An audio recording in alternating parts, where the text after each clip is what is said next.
شاعر جب بیت اللہ شریف میں جاتا ہے اور جب اس کی کعبۃ اللہ پہ پہلی نظر پڑتی ہے، جو دعا مانگے قبول ہوتی ہے، جو بھی دعا مانگے۔ اب یہ بڑا مشکل مرحلہ ہوتا ہے کہ اب ایک لمحہ ہے، پہلی نظر، جب تک آنکھ کھلی رہے تو اس پہلی نظر میں کیا دعا مانگی جائے، چونکہ کعبہ کی جلالت ایسی ہے کہ بعض کا ہیبت سے جو ہے وہ نظر ٹھہر بھی نہیں پاتی، تو پہلی نظر سے دعا مانگنی ہے۔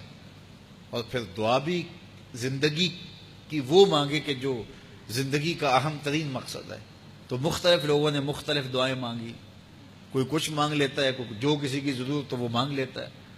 حضرت امام اعظم امام ابو حنیفہ علیہ رحمہ جب حج پہ گئے اور کعبۃ اللہ پہ پہلی نظر پڑی تو اللہ کی بارگاہ میں عرض گزار ہوئے، اے اللہ مجھے مستجاب الدعوات بنا دے، میں جو دعا مانگا کروں تو قبول کر لیا کر، مجھے مستجاب الدعوات بنا دے۔ تو ایسی دعا مانگی کہ بس پھر ساری زندگی مانگتے رہو، وہ قبول ہوگی تو پھر جو جو مانگیں گے وہ بھی قبول ہوگا۔ تو اللہ کی بارگاہ میں کیا دعا مانگی؟ اے اللہ مجھے مستجاب الدعوات بنا دے، میری دعا یہ ہے کہ میری دعائیں قبول کرنا۔ تو یہ پہلی نظر پہ جو دعا مانگی جائے قبول ہوتی ہے۔ کعبۃ اللہ کو دیکھنا، طواف کرنا، حجر اسود کو چومنا، بلکہ ایک روایت میں آتا ہے کہ اللہ تعالیٰ جل شانہ جب تجلیات نازل فرماتا ہے، رحمتیں دنیا پہ نازل فرماتا ہے، تو سب سے پہلی رحمتیں کعبۃ اللہ پہ نازل فرماتا ہے، اور پھر فرماتا ہے کہ جو طواف کر رہے ہیں میں نے ان کی مغفرت کر دی، جو سین حرم میں کعبہ کی طرف منہ کر کے نماز پڑھ رہے ہیں میں ان کی مغفرت کر دی، اور جو قبلے کی طرف منہ کر کے سین حرم میں سوئے ہوئے ہیں میں نے ان کی بھی مغفرت فرما دی۔ اللہ اکبر، یہ کتنی کرم نوازی ہیں۔ تو میرے حضور نے فرمایا اس بابرکت گھر سے نفع حاصل کرو، یہ گھر 2 مرتبہ ڈھا دیا جائے گا اور تیسری مرتبہ آسمان پہ اٹھا لیا جائے گا۔ 2 مرتبہ ایسے حالات پیدا ہوں گے کہ کعبۃ اللہ گرایا جائے گا، اور پھر تیسری مرتبہ قیامت کو اللہ تعالیٰ اس کو آسمان پہ اٹھا لے گا۔ تو کہا قبل اس سے کہ یہ گرا دیا جائے، کعبۃ اللہ اٹھا لیا جائے، فرمایا یہ بابرکت گھر رحمتیں بانٹ رہا ہے، اس سے بھرپور نفع حاصل کرو۔ اللہ اکبر، یہ سعادت بڑے لمحے اللہ تعالیٰ آپ کو، مجھے، ہم سب کو نصیب فرمائے، اور ہمیں بار بار اپنی تحلیس کی با ادب حاضری نصیب کرے۔ حج کی بہت ساری قسمیں بیان کی گئی ہیں،